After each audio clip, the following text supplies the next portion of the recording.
Bonjour et merci infiniment de nous recevoir chez vous encore en ce jour. Rencontre et échange, nouveau numéro. Ce jour, nous allons parler des écoles privées laïques du Togo. Tout le monde connaît la décision qui a été prise par le ministère du tutelle en fermant certains établissements dits clandestins. Qu'est-ce qu'il en est? Pourquoi est-on arrivé à cette décision d'une grande importance à quelques jours de la prochaine rentrée scolaire? Comment ces écoles, ou en tout cas ces écoliers, ces parents d'élèves vont se débrouiller pour retrouver très vite, dans les meilleurs délais, une école proche du domicile de leurs enfants? On sait qu'aujourd'hui, l'idéal, c'est de rapprocher l'école de l'apprenant. En fermant ces écoles, quel message le gouvernement veut faire passer? A-t-il raison de le faire? Pour répondre à ces questions, j'ai sur mon plateau deux invités qui sont des responsables de ces écoles privées laïques du Togo. À ma droite, M. Kwassié Sambrousse, il est le président de l'Alliance des professionnels de l'enseignement privé laïque du Togo. M. Bours, merci d'accepter notre invitation. C'est moi qui vous remercie. C'est cela. Vous avez accepté de partager vos réflexions avec votre camarade, votre collègue, M.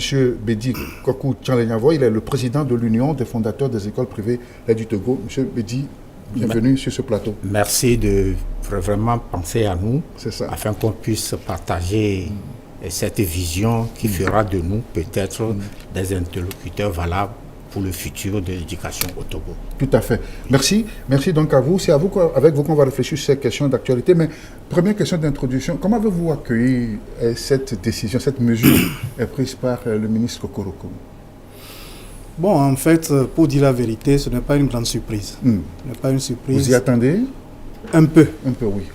Quand on considère les enjeux de la réforme que nous avons commencé à traverser depuis déjà 2 ou 3 ans, et quand on considère l'arrêté 1049 qui réglemente la création, l'ouverture et le fonctionnement des écoles privées laïques, en réalité, il y a déjà des articles dans cet arrêté qui ont prévu la fermeture des écoles au cas où ces écoles-là ne sont pas en règle. C'est ça. Donc, et puis, il y a déjà 2 ans, et les listes commencent à sortir, mais pas avec autant d'acuité, autant de sérieux qu'on remarque maintenant. Monsieur Bedi, vous n'étiez pas aussi non plus surpris? Non, surprise non. Je pense que le ministère a tout loisir à réglementer les secteurs qui touchent directement ses compétences. Donc c'est de bon droit, hein? C'est de bon droit. Oui. Mais là où nous avons été surpris, ce sont les qualificatifs utilisés comme motif pour pouvoir fermer ces écoles.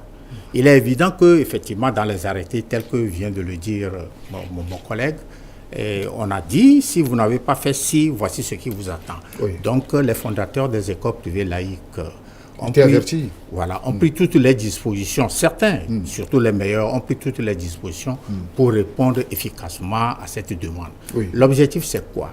C'est de pousser les fondateurs ou les fondatrices à aller régulariser leur situation au niveau de l'État, c'est-à-dire au niveau de la direction régionale de l'éducation. Oui. Certains l'ont si bien fait, mais la décision là est venue balayer leurs efforts.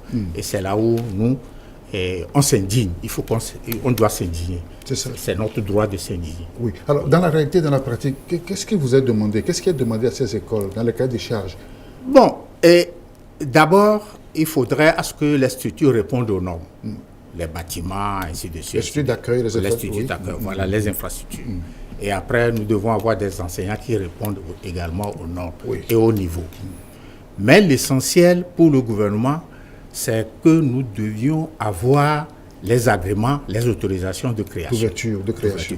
Donc, suivez à peu près. Il y a certains qui sont dans la phase d'ouverture, qui sont partis payer leurs droits au niveau de la DRE. Il y a certains qui sont dans la phase de fonctionnement. Parce qu'il y a l'ouverture, fonctionnement et renouvellement. Donc, il y a certains qui ont déjà fait au moins 4 ou 5 fois ces 3 phases-là. Ils sont déjà passés. Mais subitement, ils retrouvent leur nom sur la liste numéro 10 qui dit que ce sont des établissements clandestins et avec d'autres qualificatifs que... C'est un qualificatif qui vous choque? Oui, oui. Mais parce que pour dire que quelqu'un est clandestin, ça voudrait dire que cette personne ne s'est jamais présentée à l'autorité. Qu'on ne le connaît pas du tout. Oui, mais si... Est-ce que vous êtes sûr que toutes ces écoles privées-là, dans les coins et recoins, sont connues dans l'agenda du... Non, ça je ne peux pas l'affirmer, mais les membres de notre union, de l'union des fondateurs des écoles privées laïques, quelques rares, ils ne sont, heureusement qu'ils ne sont pas nombreux, mais qui ont été victimes de cette situation, sincèrement n'ont pas su gérer ce qualificatif-là qu'on le... De clandestin. Oui, de clandestin et de mauvaises écoles qui ne donnent pas de bons résultats, et raison de sécurité. Ça dit que je crois que la salade a été bien préparée. Mais moi, je dis que ceux qui ont travaillé dans cette commission ont été trop forts. Le mot était trop fort. Oui. Monsieur Bruce, oui, clandestin, vous considérez ça comme une insulte? Oui, en fait, quand vous considérez la liste qui est sortie, il y a 3 catégories d'écoles. 295 écoles au total, sur la première les sorties. Oui. Exactement. Il y a 3 ou 4 catégories d'écoles qui s'y figurent. Alors, il y a les vrais clandestins. C'est ça. Il y a les que vrais vous reconnaissez oui. En tant que regroupement. Il y a des établissements qui existent, qui n'ont jamais eu d'autorisation. Il y en a même qui vont même jusqu'à passer par d'autres établissements pour présenter les candidats aux examens. Ah d'accord. Ah bon? Ça, c'est les vrais clandestins. Donc, eux, ils sont... C'est-à-dire que les enfants sont chez eux, oui, mais ce n'est pas eux qui les présentent... Parce qu'ils n'ont pas les infrastructures adéquates pour avoir l'autorisation. Oui. Ils sont dans la clandestinité, mais ils négocient avec d'autres fondateurs pour présenter leurs enfants aux examens. C'est une situation réelle. C'est ça. Bon, maintenant, en dehors de ça, il y a ceux que nous appelons ceux qui sont dans l'illégalité, les établissements qui sont dans l'illégalité. C'est-à-dire qu'ils ont déjà eu des agréments dans le passé, mais peut-être par oubli, ils n'ont pas pu renouveler leur agrément à temps. Quel peu cet oubli là, hein? Oui, parce que beaucoup se sont trompés. Vous savez, il fut un temps, certains n'ont pas su régulariser à temps leur autorisation. Par exemple, ils devraient renouveler leur agrément en 2017. Ils ont attendu, parce qu'en ce moment-là, on pouvait négocier. On pouvait négocier, ils ont attendu. Et c'est en 2019 qu'ils ont payé les frais d'agrément. Donc, l'autorisation est signée en 2019, mais antidatée. C'est ça. Okay. Ça prend effet à partir de 2017. Et beaucoup n'ont pas su identifier rapidement cela. Donc, eux, ils ont vu la date de signature 2019 et ils comptaient peut-être renouveler en 2025 ou bien 2024.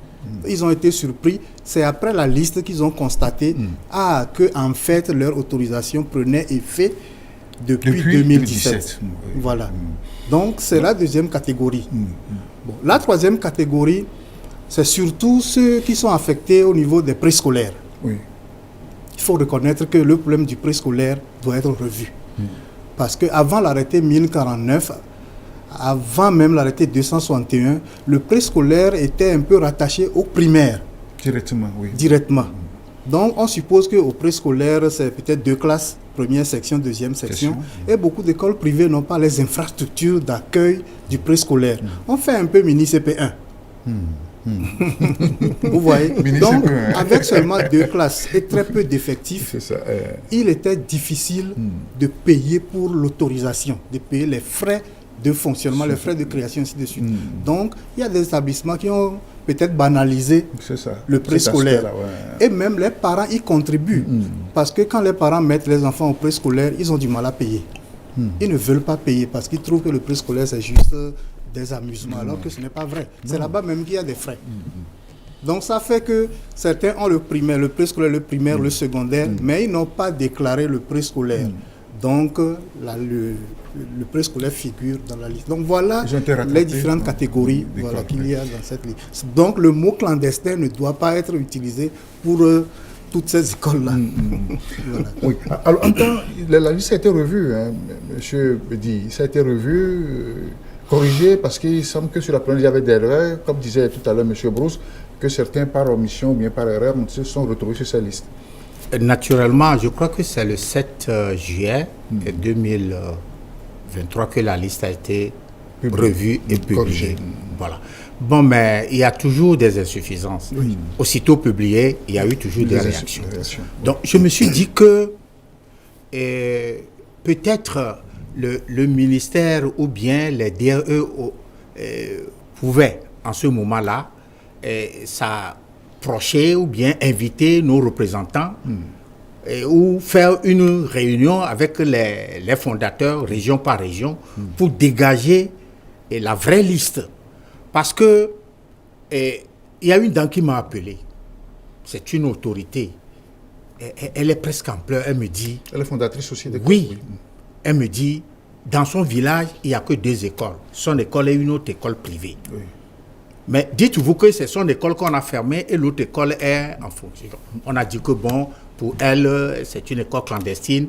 La liste est sortie et déjà tout le village allait chercher leurs enfants, c'est-à-dire les parents qui ont déjà inscrit leurs enfants là-bas, et les récupérer pour aller dans l'eau. Ça a créé une situation, une tension dans le village. Donc, elle estime qu'on lui a créé des préjudices qu'on n'aurait pas dû. Pourquoi ? Parce que. Et le second fondateur est aux Anges. Oui, ça fait bonnes affaires. Vous savez très bien que surtout nos grands-parents, nos parents qui sont au village, quand on a dit que c'est à la radio ou à la télé, on a dit c'est la pure vérité. Parce qu'on ne peut rien dire à la radio, à la télé, tant que ce n'est pas vérifié. Donc, son école n'est pas... Mais elle a beau parler et c'est la seconde liste où elle a revu son nom pour dire enfin. Bon, maintenant, comment elle va faire pour convaincre la population? Donc, c'est pour vous dire que cette situation a été un peu... C'est triste, c'est grave. Nous avons souffert parce que la plupart des fondateurs, certains ont perdu vraiment tout espoir. Il y a un qui m'a appelé, me dit, mais si on me fait ça, comment je vais faire? Parce que je suis à la retraite, j'ai mis tout mon argent là-bas, c'est pas là, j'arrive à avoir quelques 10 000, 20 000 pour manger, et subitement on me dit qu'on doit arrêter. Je lui ai dit non, de prendre son mal en patience et nous allons progressivement. Mais c'est la seconde liste qui a rétabli l'ordre. Et il dit enfin, bon maintenant, c'est déjà passé. Tout le monde a su que... c'est un établissement clandestin. Oui. Alors, est-ce qu'il n'y a pas un travail préalable avec vous, d'abord vous en tant que représentant de ces écoles, avant de publier cette liste, ou bien vous aussi, c'est tombé comme ça sur vos têtes? En fait, c'est tombé comme ça. Mais on savait qu'une liste allait sortir, naturellement. Oui. Bon, moi, j'étais au cabinet peut-être 2 jours plus tôt, et j'ai eu écho que la liste était en préparation. Donc, rapidement, j'ai informé nos adhérents pour dire attention, si quelqu'un n'est pas en règle, il n'a qu'à rapidement régulariser la situation parce qu'une liste va sortir très, très bientôt. Alors, en tant que représentant de ces écoles, est-ce que vous ne faites pas un travail envers eux, envers ces fondateurs, pour essayer de les conscientiser sur le risque et le danger qu'ils courent? Oh oui, on le fait. Pas les cahiers des charges. On le fait. Cette année, par exemple, nous avons organisé une tournée dans toutes les DRE du Togo pour sensibiliser les collègues fondateurs. Mais il faut quand même dire que ce n'est pas aussi facile, parce que c'est une question d'argent. C'est une question d'argent. Lorsque vous considérez cette liste-là, il y a aussi, il faut le relever, un dysfonctionnement entre les DRE et le cabinet. C'est ça. Parce que certains promoteurs ont quand même payé la quittance de renouvellement ou bien de fonctionnement, mais ils n'ont pas encore déposé les dossiers qui devraient accompagner la quittance. Dans la pratique, ça peut se faire? Bon, on l'a fait jusqu'à présent, c'est ça? Oui. On l'a fait jusqu'à présent. Normalement, c'est tout un dossier. Vous considérez le dossier qu'il faut fournir et vous achetez la quittance. Mais parfois, pour ne pas être en retard, certains vont payer d'abord la quittance et attendre de constituer le dossier. Ils ont été surpris. Ils ont été surpris. Donc, les DRE n'ont pas transmis ceux qui ont déjà payé les quittances, mais qui n'ont pas déposé le dossier. Donc, la commission centrale des agréments n'étant pas en possession des dossiers, on ne pouvait pas insérer ces gens-là sur la liste. Donc, il a fallu une correction. Voilà. Avant de prendre cette mesure, il y a eu une tournée du ministère vers toutes ces écoles, n'est-ce pas? Non, mais été visité. Théoriquement, je crois que tous les fondateurs, je dis bien tous les fondateurs, tout fondateur sérieux doit savoir que du moment où le ministre ou bien le ministère avait publié une première liste, des établissements qui sont en règle. Et ça voudrait dire que au verso, C'est il y ça. aura une seconde liste pour dire ceux qui ne sont pas en règle. Et déjà depuis avril, on est informé. Honnêtement, si quelqu'un dit que je ne sais pas, c'est tombé sur moi, on est informé. Mais seulement on ne connaît pas la date. C'est ça, Comme de publication. Jésus qui dit, je sais que Une nous seule allons heure. mourir, mais l'heure, je ne sais pas. et c'est arrivé. Mais ce que nous avons déploré, ce sont les qualificatifs, sincèrement. Oui, vous l'avez Sinon, dit. C'est le mot clandestin, là, voilà, difficile, on peut, appliqué à tous. c'est-à-dire, Non, c'est un thème générique. Hein. Moi, j'ai fouillé un peu partout. On en parle des écoles d'établissements clandestins au Cameroun, en France aussi. Oui, oui. Et il en existe. Donc, Oui. je crois que ce n'est pas un thème... non, on aurait pu dire Oui. que ces écoles Ils sont dans l'illégalité. sont dans l'illégalité, il leur manque des documents pour pouvoir C'est ça. régulariser leur situation. Je crois que c'est un peu prenable. Voilà. Mais quand on va tout droit comme ça, vous savez, nos parents, ils ont fait l'école des blancs, hein, des vrais blancs. Hein. Le mot, clandestin. il y a un oncle qui m'a appelé, il a parlé en hébreu pour dire, voilà, on vous dit d'être en règle, maintenant l'État ne vous considère même plus, vous êtes des... Même si vous tombez, on ne saura même pas que vous avez tombé parce que vous n'êtes pas sur la liste. J'ai dit non, ce n'est pas mon école. Parce que lui, c'est le mot. Vous comprenez, les anciens instituteurs, eux, ils pénètrent le sens des mots pour dire les choses. Donc, c'est pour dire que théoriquement, tous les fondateurs, en tout cas du Togo, savent que il y a un danger devant. Il faut s'apprêter pour pouvoir l'éviter. Mais il y a certains, bon, il vient de le dire, certains se disent, bon, est-ce que ça va se faire? On ne peut jamais le faire. On ne va jamais... Bon, et voilà que... Je me rappelle, au temps du doyen, paix à son âme, et quand le ministre a dit, le mois prochain, nous allons fermer toutes ces écoles qui n'ont pas d'autorisation. Mais nous l'avons supplié pour dire, laissez-nous, nous allons parler à nos camarades. Et il dit, bon, je vous laisse le temps. Bon, on a parlé, certains ont respecté, d'autres ne l'ont pas fait. Mais aujourd'hui, c'est tombé. C'est bien vrai qu'il y a quelque part des établissements qui sont des vrais clandestins. Tel qu'il vient de le dire, moi, je n'avais pas... On a vu sur des établissements qui ont... Je n'avais pas fait cette hypothèse. Oui. Et c'est bien vrai. Nous sommes des hommes. Et vous savez, l'homme est capable de tout. Il peut être bon et rusé.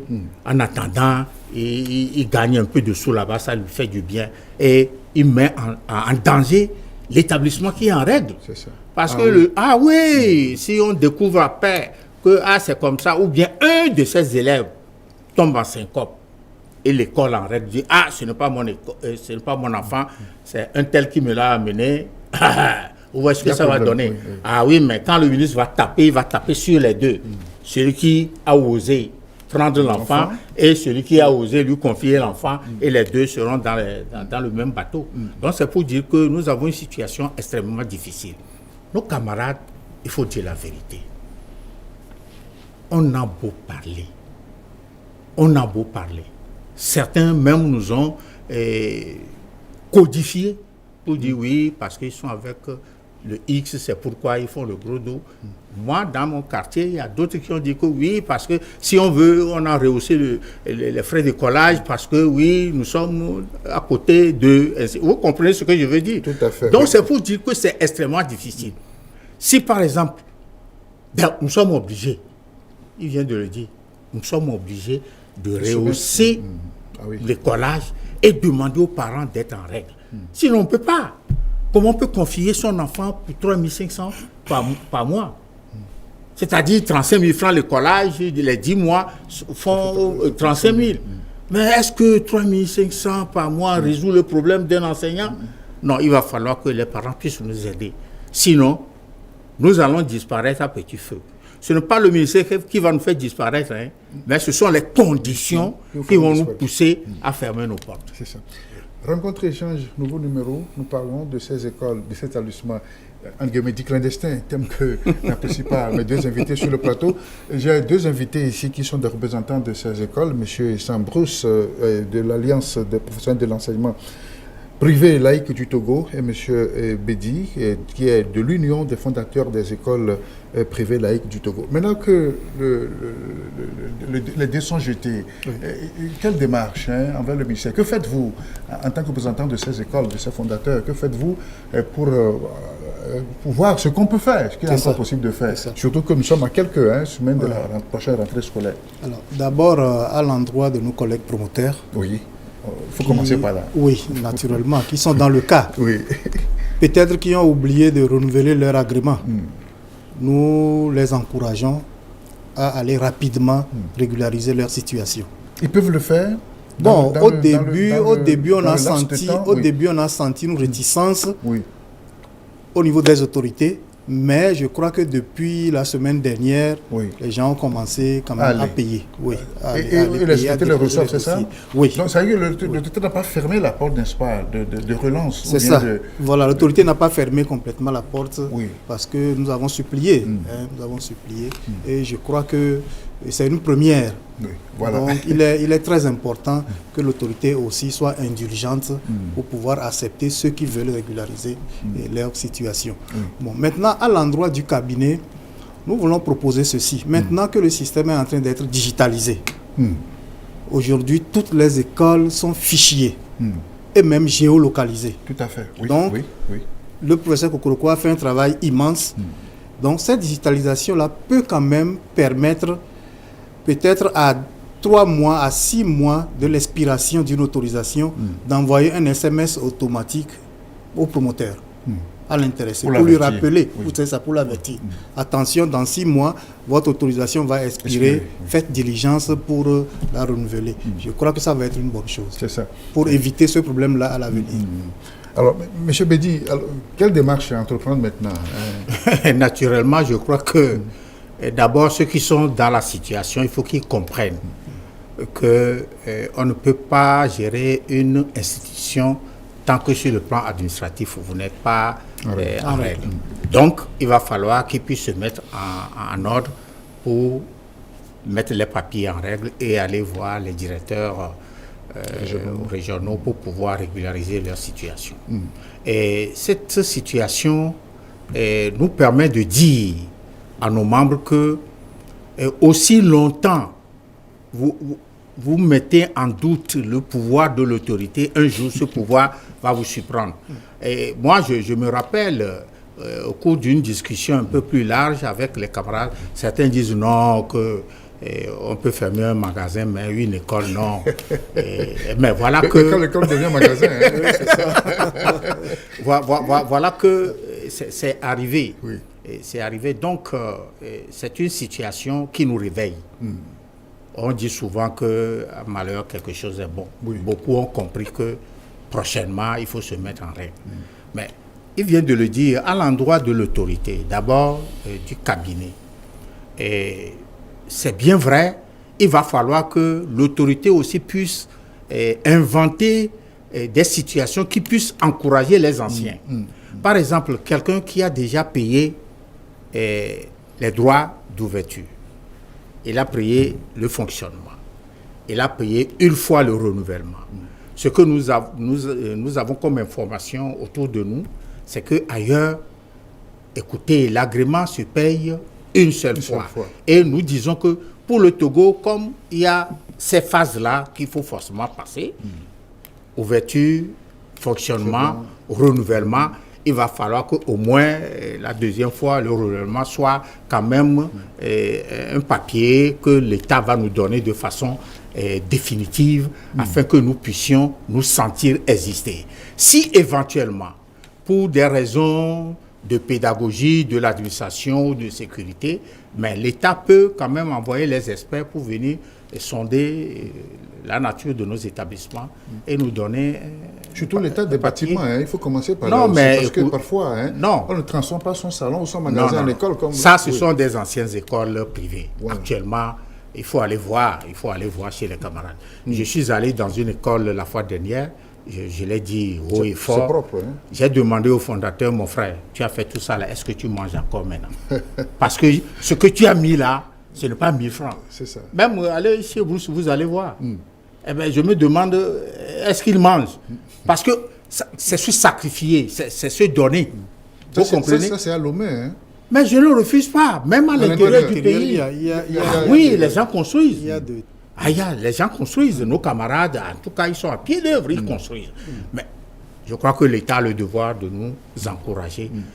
Une fois le renouvellement fait, on ne va plus nous demander encore de faire des renouvellements. Ce qui veut dire que vous avez des doléances à formuler après. Non, au fait, quand je reviens, nous avons fouillé, on nous a classés dans le lot des commerces. Mais oui, au niveau de l'Assemblée nationale, nous sommes des commerçants. Mais oui, puisque vous faites non, mais on vend quoi? Vous faites un investissement. Non. Et, bon, regardez, je ne refuse pas. Supposons qu'on constitue un commerce. Mais la plupart des boutiques que nous avons ici au Togo, ou bien des industries installées par X ou Y, mais ils ne renouvellent pas leur autorisation d'exister. Pourquoi on va nous demander, nous? Si nous sommes vraiment des commerces, nous avons notre agrément une fois et ça s'arrête là. Si c'est la matière sur laquelle vous travaillez, c'est pour ça que... Mais justement, c'est pourquoi on doit rester plus indulgent vis-à-vis, plus souple. Parce que la matière est subtile. Et on ne peut pas figer tout le temps la subtilité dans cette affaire-là. Parce qu'on souffre. Je parie. Quand les promoteurs vont organiser une grande réunion, allez-y voir. Nous sommes tous à vélo. Nous venons tous à vélo. S'il n'y a rien, on ne va pas continuer à multiplier les écoles. Attendez. Ça se multiplie. Non, mais justement, nos camarades qui ont investi disent aujourd'hui que, sincèrement, ils regrettent. Ils n'ont jamais su que 10 ans après, ils sont au pied du mur. 15 ans après, 20 ans après. Non, vous savez, il y a l'orgueil. Il y a une certaine fierté quand on dit que vous avez investi dans l'humain, parce que l'école, nous investissons dans l'humain. D'ailleurs, nous avons demandé à l'Assemblée nationale qu'il faut une requalification de nos statuts. On n'a qu'à nous appeler, nous sommes des structures sociales, on ne peut pas nous mettre dans le commerce. Nous vendons quoi? On ne vend absolument rien, alors qu'on ne fait que donner. Monsieur Brousse, vous n'êtes pas d'accord que ça soit classé par les établissements de commerce? Non, ce qu'il est en train de dire, c'est vrai. Oui. L'école a un caractère social. D'ailleurs, c'est pour cela que l'État lui-même a donné la gratuité, a accordé la gratuité à l'école. C'est des établissements publics. Donc, il y a le caractère social qu'il ne faut pas perdre de vue. Nous savons que ailleurs, les écoles privées sont subventionnées. Oui. Donc, nous avons toujours demandé à l'État de trouver un mécanisme de subvention. Un mécanisme de subvention à l'endroit des écoles privées laïques. Parce que l'école est un facteur de développement. C'est l'école qui permet l'agrandissement même de la ville. Oui. Il y a des coins, les gens attendent la construction. C'est lorsque quelqu'un vient implanter une école privée laïque, automatiquement les gens viennent s'installer. Donc c'est un facteur de développement. Donc je crois que l'État doit quand même faire un clin d'œil à l'école privée laïque au Togo, qui est en souffrance parce que c'est une école privée qui est taillée sur le niveau de vie de la population. C'est pour cela que l'écolage est bas. Et pourtant, les parents n'arrivent pas à payer ces écolages très très bas. Donc, les promoteurs font beaucoup de gymnastique pour joindre les deux bouts lorsqu'on considère toutes les charges qui viennent se greffer à l'évolution de l'école privée. À cela s'ajoute la prise en charge des enseignants, des maîtres de ces écoles. Naturellement, quand je parle de charges... Vous payez parfois 8 mois, 9 mois, 10 mois... Oui, maintenant même nous encourageons les promoteurs à aller vers les 12 mois sur 12. Nous les encourageons, c'est parce que ce n'est pas facile du tout. C'est pas facile, mais nous les encourageons à aller vers 12. Et je sais qu'il y a des établissements aujourd'hui qui paient 12 mois sur 12, comme le mien. C'est ça. Alors, quand on revient sur la qualité de ces enseignants, est-ce que vous êtes d'accord que, oui, tous ne sont pas logés à la même enseigne et ne sont pas à la hauteur pour pouvoir donner cours dans vos établissements scolaires? Non, je pense que ces enseignants sont sortis d'où? De nos universités. Oui. Et quiconque dit que nous, les enseignants que nous utilisons, ne sont pas bons, je mets ce monsieur ou cette dame au défi. Nos enseignants sont bons, ils sont très bons. Parce que nous les arrache. Voilà, ce sont les produits, de nos universités. Mais dites-vous, quand l'État organise des concours. Mais ils s'en vont et à la fin, vous allez un an après, on dit il est nommé censeur, il est nommé proviseur. Ça voudrait dire quoi? Ça voudrait dire que dans le privé, il y a toujours du bon. Donc, si l'État... enfin, heureusement que le gouvernement n'a jamais dit que nos enseignants sont mauvais. Parce qu'ils savent que nous les prenons, ils viennent des universités du Togo. Et dans ces conditions, si on dit qu'ils ne sont pas bons, ça veut dire que notre université n'est pas bonne. Oui, mais maintenant, on demande à ce qu'ils aient, c'est pas ce papier-là, une autorisation d'enseigner. Oui. Naturellement, c'est-à-dire une école qui peut-être une année après exercice a vu ses enseignants partir. Si vous engagez d'autres enseignants, vous allez faire un dossier, vous envoyez à la DRE qui le renvoie au ministère. Le ministère va faire une étude du dossier et autoriser celui-là à enseigner. Et parfois, les demandes arrivent là-bas et les réponses viennent peut-être 1 ou 2 ans après. Conclusion, est-ce c'est la faute au promoteur? Je ne pense pas. C'est ça. Bien, merci pour ces éclairages, ce qui nous permet d'avoir une large vision sur cette situation, une première, parce que ça ne s'est jamais passé. On a même douté que l'autorité puisse prendre une telle mesure. Maintenant que c'est pris, comment faire? Quel schéma dans votre tête pour la rentrée prochaine? Parce que ça doit vous préoccuper aussi, pas seulement à titre personnel en tant que fondateur, mais en tant que représentant d'une organisation. Tout à fait. Oui. Comment gérer ce flot d'effectifs? Non, notre espoir, c'est que l'État puisse revenir un peu sur sa décision. C'est pour cela que nous encourageons les promoteurs qui sont vraiment défaillants. Sur les 300, de tout faire. Bon, maintenant, les vrais clandestins, les vrais clandestins, bon, c'est à eux également de régulariser leur situation en passant par la création. Or, aujourd'hui, c'est plus compliqué parce que pour demander l'autorisation de création, il faut passer par le permis de construire. Ce qui nécessite un investissement. Voilà. Donc, la tâche leur est encore plus compliquée. Mais quoi qu'il en soit, nous espérons qu'à un moment donné, l'État va comprendre que les promoteurs sont en train de faire des efforts, il y a des régularisations et qu'avant la rentrée, il y aura une mise à jour au niveau de la liste, pour que nous n'ayons pas de difficultés. Parce que ces difficultés-là vont aussi agir sur les écoles publiques. Sur les écoles publiques, que l'État ne peut même pas consommer. N'est-ce pas, des effectifs. Des effectifs, justement. Donc c'est pour cela qu'il faut quand même que l'État soit indulgent, que le ministre soit indulgent pour revenir sur sa décision. Alors, dans votre village en question, comment faire revenir ces élèves et donc, ou bien les absorber dans d'autres établissements proches? Non, je crois que cette situation nous donne peut-être 2 ou 3 tableaux. Le premier tableau, supposons que presque les 300 établissements indexés n'ont pas pu trouver solution. Ça voudrait dire que, on aura un minimum de 3000 chômeurs. Parce que par établissement, si nous avons 10 enseignants, voilà, on aura... Ton problème de chômage? Voilà, problème de chômage. Ils seront mis au carreau, oui. Voilà, exactement. Et derrière chaque enseignant, il y a au moins 5 ou 6 personnes. La grande famille en Afrique. Voilà, si nous disons 5, ça fera naturellement 15 000 personnes. Les 15 000 plus les 3 000 enseignants, naturellement, nous sommes autour de 18 000 personnes qui seront en souffrance. Bon, il appartient à l'État de sous-peser et de voir, faut-il laisser 18 000 personnes en chômage, en difficulté? Si oui, ça marche. Maintenant, pour ce qui concerne les écoles. Les écoles d'abord. Voilà, les écoles. Et sur les 300 écoles, nous avons au minimum 100 élèves par établissement. Quand on va les multiplier. On prend la moyenne, oui. Voilà. Donc, conclusion, il y a là-bas aussi 30 000 apprenants à caser. Bon, on va le faire comment? C'est difficile. Vous savez, la décision, c'est pourquoi on dit... avant de prendre certaines décisions, il faut peser, sous-peser, soustraire, ajouter, diviser. L'autorité l'a sûrement fait, hein? Oui, bon, voilà. Donc, après plusieurs mises en garde. Oui. C'est pour mettre la pression. Je ne refuse pas. Bon, voilà les 30 000 apprenants qu'il faut caser. Comment le faire? Un autre casse-tête. Même s'il y a une école privée seule dans la zone pour dire enfin, je vais récupérer tout ça. Lui, il ne peut pas. Il ne peut pas, c'est impossible. Et vous allez voir que vers les établissements publics, et qui sont déjà en difficulté en fonction des effectifs pléthoriques que nous avons, ça voudrait dire que c'est extrêmement difficile. Même les parents vont avoir des problèmes.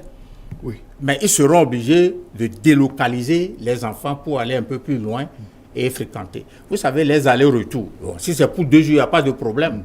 Mais toute une année, le soleil, la pluie, eh bien, le palu prend possession, voilà, le dessus, et ça fera encore des dépenses pour les parents. Mais, tel qu'il vient de le dire, l'autorité a peut-être une stratégie de règlement au dernier moment pour pouvoir dire que, bon, nous vous laissons un peu la chance d'aller régulariser les dossiers, et si, à la rentrée prochaine, nous faisons les mêmes constats, vous partez une fois pour deux. Bon. Oui, comme vous le dites, il y a une pression mise sur vous, sur les fondateurs, pour être à règle. Oui. Vous savez, aujourd'hui, la situation se complique. Pourquoi? Parce que avant, les dossiers d'autorisation, enfin les frais des dossiers d'autorisation étaient gérés par la Commission centrale des agréments. Maintenant, c'est le ministère de l'économie et des finances qui gère les frais des dossiers. Donc, ça veut dire que ce n'est pas seulement notre ministère qui est impliqué, mais le ministère de l'économie et des finances est aussi impliqué. Et je crois que ça doit faire partie de la feuille de route même de notre ministère. C'est ça. Donc, maintenant que c'est l'économie et finances, je crois que le ministère de l'économie et finances aussi doit talonner notre ministère pour faire rentrer les fonds. Donc, là, c'est compliqué. Donc, on comprend pourquoi notre ministre est aussi acharné à faire correctement son travail. Oui.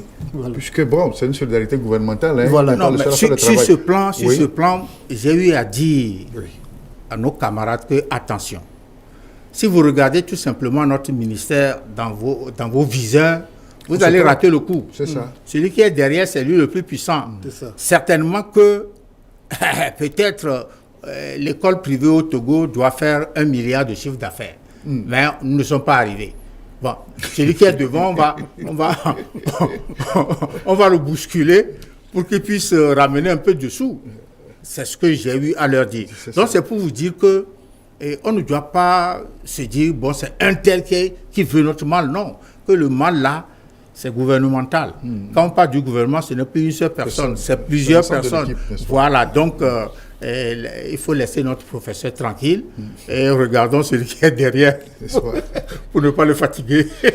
Rencontre échange, nous parlons des écoles privées avec cette mesure prise par l'autorité de tutelle en donnant l'ordre de fermer ces écoles dites clandestines.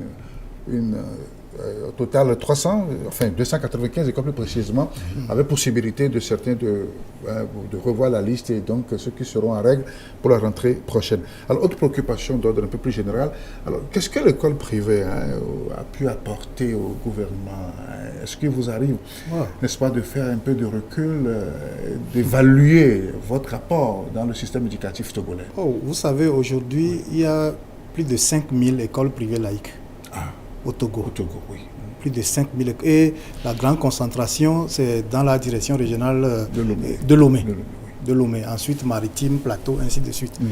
Et déjà, quand on voit l'effectif qu'il y a dans le privé laïque, on comprend que l'État ne peut pas absorber dans les écoles publiques cet effectif-là. C'est ça. Ça, c'est clair. Ensuite, quand vous regardez un peu les résultats aujourd'hui, les privés au primaire et au secondaire 1, les privés écrasent pratiquement les publics en matière de bons résultats. C'est ça. Donc ça veut dire que les taux de réussite sont élevés. Les taux de réussite sont très élevés dans le privé laïque. Donc ça veut dire qu'un travail immense est en train d'être fait. D'ailleurs, c'est pour cela que nous avons toujours souhaité que l'État nous considère comme des partenaires. C'est ça. Comme des partenaires. Alors, en cause de votre exigence, de votre rigueur au travail, qu'est-ce qui explique ce résultat que vous donnez, M. Bruce? Non, c'est que dans le privé laïque, les enseignants ont obligation de résultat. Donc, même chose aussi dans le public. Oui, dans le public, mais vous comprenez que dans le privé, il y a plus de pression. C'est ça. Le promoteur veut des résultats. Oui. Alors que dans le public, parfois, on suppose que c'est l'État. Donc, quand l'enfant échoue, il échoue. Ce n'est pas le cas dans le privé. Ensuite, dans le privé laïque, le taux de réussite est même vital pour l'établissement.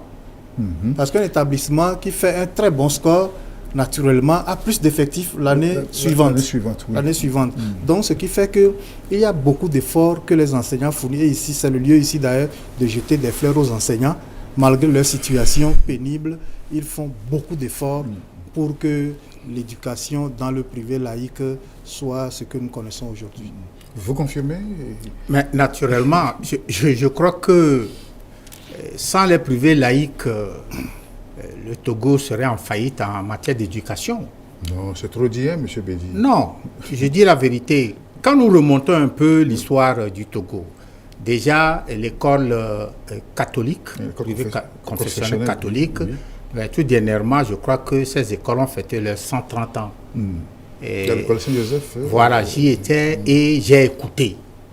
C'est pour vous dire que la matière que ces chrétiens sont venus donner de façon gratuite pour ce pays, et bien, nous aussi, nous sommes arrivés comme les pionniers en matière d'école privée laïque, et nous apportons beaucoup. Et il vient de le dire, quand on divise l'effectif total des écoles, je crois que nous prenons les 2/3. Ça voudrait dire que nous pesons, nous avons un poids. Mais comment se fait-il que quelqu'un qui pèse dans une structure et n'a pas de moyens? C'est là les choses n'arrivent pas à se coller normalement. Donc nous travaillons. D'abord sur le plan résultat, comme dira un petit à la maison, il n'y a pas match. Voilà. Donc, sur le plan résultat, nous faisons un effort pour pouvoir satisfaire à la fois les parents et l'autorité. Vous comprenez? Pourquoi nous sommes arrivés à ce stade? Parce que dans nos salles de classe, il y a quand même un effectif contrôlé. Et si c'est pour 30 places, on n'accepte que 30. Donc, les parents savent que nous faisons un effort. Et là, le suivi est... Oui, le suivi, voilà. Parce qu'il y a ce que nous appelons un système d'évaluation continue. Parce qu'avec 150, alors 120 élèves dans une classe, on ne peut pas faire une évaluation pour voir évident, voilà, qui est en retard, qui on peut aider, ainsi de suite. Mais dans nos établissements, au moins, cette faiblesse d'effectifs nous permet d'aller un peu plus. C'est pourquoi nous avons toujours demandé à l'État, si vous voyez que vous avez des trop-pleins, essayez de regarder, essayez de regarder des établissements. Parce que nous sommes les auxiliaires, qu'on le veuille ou non. Nous allons passer. Mais les enfants qui vont venir nous remplacer, tôt ou tard, va obliger l'État à les subventionner. Bon, pourquoi ne pas commencer par nous les parents là? Il n'a qu'à commencer par nous pour dire, bon, on va vous faire ci, et puis ainsi de suite. Nous allons conduire l'éducation, je dis l'éducation de la nation togolaise à un niveau très élevé. Parce qu'au fur et à mesure où on monte, et puis on change subitement de méthode, tout s'écroule. Et il faut recommencer. Vous avez si bien dit que, attention, nous travaillons sur la matière. Cette matière, elle est subtile. Et bien, l'homme reste toujours un homme. Et bien, pour construire un homme, il faut se construire soi-même. Et quelqu'un l'a dit, l'enfant est le père de l'homme. Et les enfants sont nos papas. Et c'est à travers eux, nous arrivons à tirer cette satisfaction pour dire, ce que nous avons fait, c'est bon. Parce que si l'enfant est médiocre, automatiquement, les résultats vous reviennent. Donc c'est pour dire que là où nous sommes, l'État a l'obligation de dire enfin vous avez bien fait, on va commencer par vous faire telle chose, telle chose. Nous avons reçu une délégation arrivée du Niger. Mais les gens là, moi je ne sais pas comment les choses se passent. Quand eux ils viennent soutirer nos papiers, c'est quand ils vont là-bas, ils sont à l'aise. Bon, pourquoi nous, avec tout ce que nous avons comme intelligence, on ne veut pas s'occuper de nous? Mais moi, parfois je suis triste. Là-bas, quand vous avez une autorisation, c'est une fois pour toutes. Il n'y a pas cette affaire de renouveler. Et l'État vous suit. Vous commencez par faire de bons résultats. Alors l'État, de temps en temps, il y a même des Togolais qui ont des écoles là-bas, mais ils sont à l'aise. Pourquoi on ne peut pas nous faire ça ici? C'est ça. Oui, mais ça vous revient, M. Brousse, en tant qu'organisation de ces écoles-là, pour faire la démarche vers l'État pour demander l'accompagnement. Est-ce que vous l'avez fait? Nous avons déjà commencé à le faire. En 2020, nous avons écrit un mémorandum que nous avons envoyé à la présidente de la République, à l'Assemblée nationale et aux différents ministères. Nous avons été reçus par la commission éducation et développement socio-culturel de l'Assemblée nationale et on a présenté les difficultés de l'école privée laïque. Bon, on attend. C'est ça. Et la gratuité de l'école dans l'établissement public, est-ce que ça a affecté, ça a impacté sur vos effectifs Selon les milieux. Oui. Ça dépend des milieux. Surtout dans les milieux en dehors du Grand Lomé. Il y a des écoles privées qui ont reçu beaucoup de coûts parce que les écoles publiques sont là, n'étaient pas encore remplies. C'est ça. Donc la gratuité a créé un mouvement, une migration des élèves du privé laïque vers le public. Le public, oui. Mais à Lomé, ce n'était pas sensible. Ce n'était pas sensible parce que les écoles publiques sont déjà remplies. Donc la gratuité n'a rien apporté en réalité. Même certains sont partis dans le public, mais ils sont revenus. Ils sont revenus parce que vu ce qui se passe là-bas, les parents ont préféré garder les enfants dans le privé laïque. Monsieur le déchet, on vous demandait d'arrimer, n'est-ce pas, vos frais de scolarité. Enfin, que l'autorité vous demande s'il faut vous suivre, il faut vous accompagner, vous devez avoir ce taux de plancher pour les frais de scolarité. Ce sera prenable? Non, ce qui est certain, c'est que au niveau, il vient de le dire, c'est pas par zone, par région. Oui. Les problèmes, nous sommes tous des fondateurs, mais j'ai l'impression que nos problèmes diffèrent en fonction du milieu. Parce que les frais d'écolage ne sont pas les mêmes, et il y a ce dysfonctionnement, tout ça là. Mais si l'État veut nous accompagner pour dire, bon, maintenant, comme vous êtes déjà installés, bon, nous allons vous envoyer tel nombre d'élèves, mais on nous impose un forfait que les parents vont payer. Bon, nous allons au départ accepter pour voir une année, 2 années, les conditions de faisabilité. Et après tout, nous allons faire nos rapports à l'autorité qui a droit. Et si on trouve que c'est bon, mais l'État va commencer par nous accompagner. C'est ça. Mais parce que, vous voyez, nous ne sommes pas seulement des fondateurs, après tout, nous sommes des parents avant d'être fondateurs. Oui. Donc, quand on fait un petit tour vers ces établissements publics et on trouve ces effectifs pléthoriques, mais je me dis que comment on peut vouloir une chose et son contraire. L'État qui dit, nous devons aller vers la qualité. L'État qui dit, désormais, on va vers la technologie. Désormais, nous sommes dans le Commonwealth. Est-ce qu'avec les éléments que nous avons là, on peut aller vers l'excellence, aller vers la qualité? Mais c'est impossible. C'est pourquoi nous voulons soutenir. Les autorités, il faut qu'ils comprennent. Nous, si c'est seulement l'argent, je crois que moi, enfin, personnellement, moi, mes parents sont des commerçants. Je sais comment ils ont travaillé pour avoir l'argent et acheter des maisons, construire des maisons. Mais, étant enseignant, on a été piqué par ces mouches-là, je ne sais pas. Parfois, on est énervé. On dit, bon, la rentrée prochaine, peut-être on va ouvrir. Et quand la rentrée s'approche, on ouvre encore et on est encore dans les problèmes. Donc, moi, mes enfants m'ont dit, papa, avec ton école là, c'est ton école, nous on n'est pas dedans.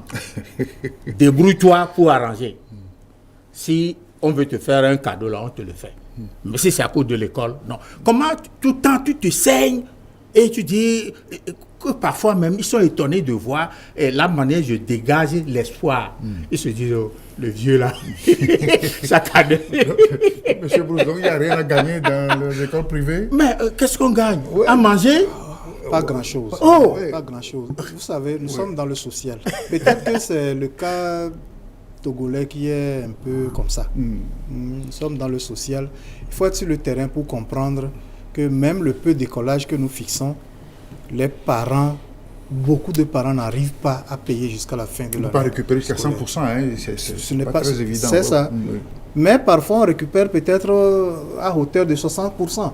Alors qu'il y a les charges. Oui. Même 60% là, c'est que vous là, vous avez la chance. Ah bon? Et il y a des années, c'est 40%. Il y a des années, mais vous laissez 3-4 millions d'impayés. Comment vous allez faire? Moi, quand j'ai essayé de voir les impayés, attention. Je le fais criser. Mais attention. Plus le temps passe, le pouvoir, on a l'impression que le pouvoir d'achat du Togolais. Voilà. Et d'ailleurs même, vous avez mis le doigt sur cette gratuité. Vous savez, ceux qui ont poussé le gouvernement à prendre cette décision, les gens là, en ce moment-là, ils ont mal fait. Pourquoi? D'abord, avant de prendre cette décision, ils doivent faire une étude préalable pour voir quelles sont les conditions de faisabilité. C'est possible. D'abord, la masse salariale de tous les enseignants. Du privé? Non, du public. Du public, oui. Du public. Là, l'État peut le payer. Très bien. Maintenant, revenons sur les écoles. Est-ce que nous avons suffisamment de structures scolaires pour répondre à cette demande? Si oui, on doit faire une étude région par région, préfecture par préfecture. Maintenant, un budget prévisionnel de fonctionnement. Par établissement, par préfecture et par région, et voir ça sur le plan national. Et maintenant, le donner au ministère de tutelle. C'est à lui d'aller présenter ce dossier au Conseil des ministres. Mais dans la précipitation, cette décision a été prise. Mais tiens, il y a eu des écoles même qui ont eu moins de 30 000 francs de frais de fonctionnement. C'est scandaleux. Maintenant, on va croire que le ministre n'a pas bien fait son travail, mais ce n'est pas que le ministre a fait quelque chose de mauvais. Mais c'est qu'on a voulu satisfaire une décision politique, qui n'a pas arrangé l'administration. Donc, il faut que les parents comprennent que les privés sont là, c'est pour accompagner l'État. Tous les enfants qui sont là. Non. C'est pour accompagner l'État. Et il y a un éminent qui m'a dit, oui, mais vous gagnez. Je dis, oui, nous gagnons en notoriété. C'est-à-dire que parfois, quand je rencontre mes anciens élèves, au fondé, ils serrent leur véhicule. Eux, ils sont bien véhiculés, ils serrent leur véhicule, ils viennent me saluer. Mais c'est une fierté pour moi. C'est ça. Une satisfaction morale, quoi. Aïe. Pour avoir contribué à la formation de ces enfants. Ça, on ne peut pas l'acheter avec de l'argent. C'est ça. Et je suis très fier quand, de temps en temps, nos anciens élèves nous font cette amitié. C'est ce que nous gagnons. C'est ça. En moins que plus lui ne gagne pas ça. C'est ce que nous gagnons. Hein. Vous gagnez plus que ça? Non, c'est ça, justement. Alors, nous sommes, cette émission tire à sa fin, nous sommes à la veille de la rentrée. Et concrètement, que dire aux parents d'abord, aux promoteurs, aux fondés, comme on se plaît vous appeler, les fondés, n'est-ce pas? Alors, que leur dire Parce qu'il a posé le problème. Il y a d'abord ceux qui seront au carreau, et ensuite la masse d'élèves à scolariser, à caser. Oui. D'abord, à l'endroit des parents, nous allons prier ceux qui n'ont pas pu s'acquitter de leurs frais de scolarité de l'année passée, de le faire. Les dettes, quoi. Pour permettre aux promoteurs de mieux préparer la rentrée scolaire. Et nous allons également demander aux parents de respecter les principes d'inscription. Oui. Parce que c'est-à-dire, ce n'est pas normal que leur enfant échoue dans un établissement X parce qu'ils n'ont pas été en règle, ils déplacent l'enfant dans un autre établissement sans dossier. Sans dossier et en classe supérieure encore. Et ça, c'est la faute au recruteur. C'est la faute au recruteur, mais c'est aussi la faute au complice qui est le parent. C'est ça, oui. Au complice qui est le parent. Parce qu'il y a un test qui interdit cela. C'est très important. Bon, maintenant, à l'endroit des promoteurs, d'abord, nous demandons beaucoup de courage. Beaucoup de courage, parce qu'il y a un problème qui nous inquiète aujourd'hui. C'est le prochain concours de recrutement. Oui, en septembre prochain. En septembre prochain. Et très souvent, l'État aspire nos enseignants vers le public. Et malheureusement, la proclamation des résultats n'arrive pas à temps. L'année dernière, c'est à une semaine de la rentrée que le concours a été proclamé. Donc, des enseignants vous ont quitté, c'est ça? Naturellement, oui. Des enseignants. Aujourd'hui, ce sont nos enseignants que l'État aspire. Ceux que nous avons lutté pour former, qui ont eu leur cap sur le tas, qui ont été formés sur le tas, c'est ceux-là que l'État aspire. Et nous laisse des trous. Donc aujourd'hui, les promoteurs sont très inquiets. Et nous lançons cet appel-là au ministre de la fonction publique et à notre ministre de tutelle de faire un effort pour que les résultats de ce concours soient proclamés avant la rentrée, pour permettre aux promoteurs, pour permettre aux promoteurs de prendre des dispositions pour remplacer peut-être ceux qui vont partir, qui seront admis. Et ensuite, nous demandons à l'État beaucoup d'indulgence pour revoir la situation des établissements dits clandestins et également continuer par penser à la subvention de l'école privée laïque. On peut même supprimer les frais d'autorisation du préscolaire. Du préscolaire, et comme mon collègue Bédi l'a dit, également arrêter le renouvellement à un seul renouvellement. C'est-à-dire que le renouvellement de l'autorisation de fonctionnement, il suffit qu'on le renouvelle une fois ou au plus 2 fois, c'est fini. On suppose que cette école-là est quitte sous forme de subvention au moins pour un clin d'œil, pour commencer. Merci. Oui. Monsieur Bédi, que dire en fin d'entretien? Ah oui, je crois que d'abord nous saluons tous nos enseignants qui encore cette année ont fait du merveille. Et ils ont bien travaillé et nous avons vu les résultats, nous sommes trop fiers. Ça c'est un. Le CPD, le BPC, le Bac 1, le Bac 2. Moi je leur tire chapeau. Et ils n'ont qu'à être patients. Quand les choses iront mieux, je crois que nous, on va faire ce qu'on doit faire. C'est le refrain, non, ce n'est pas le refrain. Nous, eux-mêmes, ils savent, on le fait toujours.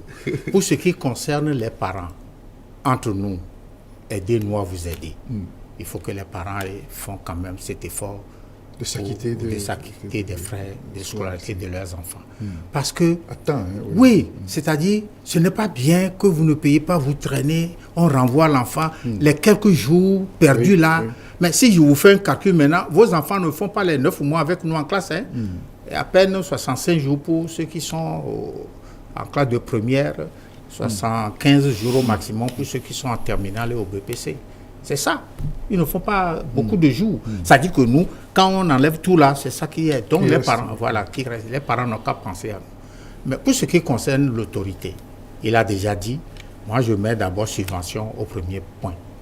Et s'il veut nous voir toujours joyeux, il faut qu'il commence par nous donner des petites subventions pour nous encourager. Et parce que nous sommes les auxiliaires de l'État. Et aide-toi, le ciel t'aidera. Eux, ils représentent le ciel. Ils n'ont qu'à tout faire pour que, au moins, nous puissions avoir l'horizon un peu là où il y a l'espoir. Parce que quand nous, on est détruits, nos enfants n'auront pas le courage de prendre la relève. Il va falloir qu'ils n'ont qu'à nous donner le goût pour que nous puissions susciter au sein de nos familles, au sein de nos proches, au moins cette volonté de poursuivre l'œuvre. Vous voyez, quand quelqu'un disparaît, aujourd'hui, l'école privée, cette école-là meurt. Oui, on l'a remarqué aussi. Oui, c'est voilà. C'est une évidence. Voilà, c'est pour dire que les enfants ont regardé. Moi, mes enfants, ils cherchent à voir si papa sera...